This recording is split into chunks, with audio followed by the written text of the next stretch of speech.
ओम नमो भगवते वासुदेवाय नमः।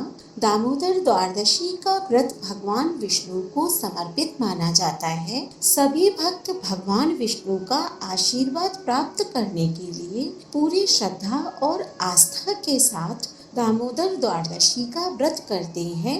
इस व्रत को श्रावण मास के शुक्ल पक्ष की द्वादशी तिथि के दिन किया जाता है। भगवान विष्णु के बहुत सारे नाम हैं। दामोदर भगवान विष्णु के कई नामों में से एक है। इस व्रत से एक दिन पूर्व पवित्रा एकादशी या फिर पुत्रदा एकादशी का व्रत किया जाता है। इस व्रत को करने वाले भगवान विष्णु की पूजा करके उन्हें भोग लगाने के पश्चात द्वादशी तिथि को भगवान विष्णु के भोग को ग्रहण करके अपने उपवास का पारण करते हैं।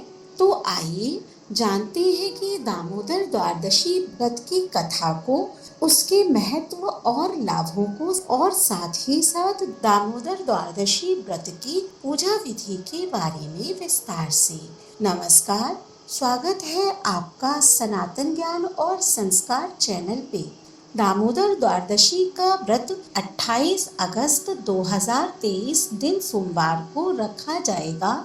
इस तिथि की शुरुआत 27 अगस्त रात को 9:32 से होगी और द्वादशी तिथि का समापन 28 अगस्त को सायंकाल 6:22 पर होगा। दामोदर द्वादशी के दिन विधि विधान से किया गया व्रत उपवास हर भक्त की सभी मनोकामनाएं पूर्ण करने के लिए विशेष माना गया है। दामोदर द्वादशी के दिन उपवास पालन करने के बाद मीठा खाना व ब्राह्मणों को पेट भरकर भोजन खिलाना शुभ माना गया है। ब्राह्मणों को दान और दान के रूप में कपड़े और अनाज दान करें। ऐसा माना जाता है कि भक्त जो दामोदर द्वादशी व्रत का पालन करते हैं उन्हें परम मोक्ष सद्गति की प्राप्ति होती है। दामोदर द्वादशी व्रत कथा। एक यादव की कन्या थी जो एकादशी व्रत करती और द्वादशी को पारण करती थी। वो बेहद ही गरीब होने के चलते दही बेचकर जीवन यापन करती थी।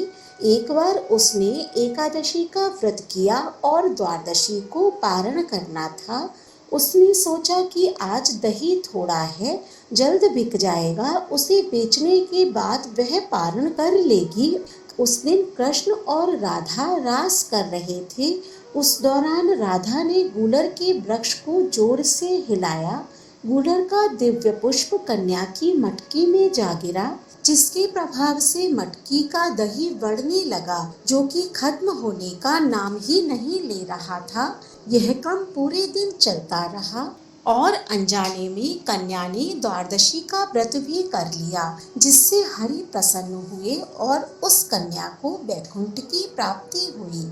इस प्रकार जो भी व्यक्ति दामोदर द्वादशी तिथि के दिन पूरी श्रद्धा और आस्था के साथ भगवान विष्णु का पूजन करता है, उसे अग्रोष्टम यज्ञ का फल प्राप्त होता है और वह मृत्यु के पश्चात सतलोक में जाता है।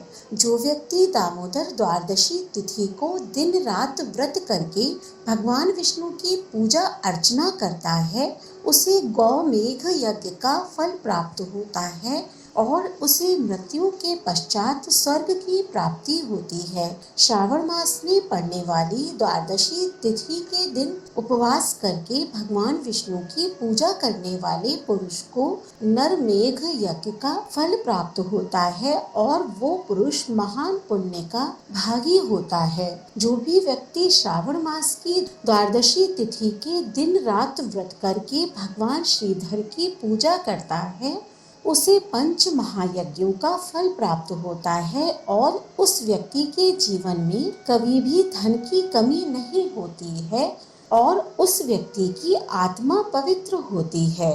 दामोदर द्वादशी तिथि के दिन रात व्रत करके भगवान विष्णु की पूजा करने से मनुष्य को सहस्त्र गोदान का पुण्य फल प्राप्त होता है। दामोदर द्वादशी व्रत विधि। दामोदर द्वादशी के व्रत का पालन करने के बहुत सारे नियम हैं। इस दिन प्रातःकाल सूर्योदय से पूर्व उठकर नित्य क्रियाओं से निवृत्त होने के पश्चात स्नान करें। इसके बाद स्वच्छ वस्त्र धारण करने के बाद पूरे दिन उपवास का पालन करें। इस दिन अन्न का सेवन भूल कर भी ना करें। अब भगवान विष्णु को धूप, फूल, मिठाई, जल, दीपक आदि लगाएं। इसके पश्चात भगवान विष्णु का पंचामृत से अभिषेक करें। अगर आपके घर के आसपास भगवान विष्णु का कोई मंदिर हो तो वहां जाकर उनके दर्शन करें।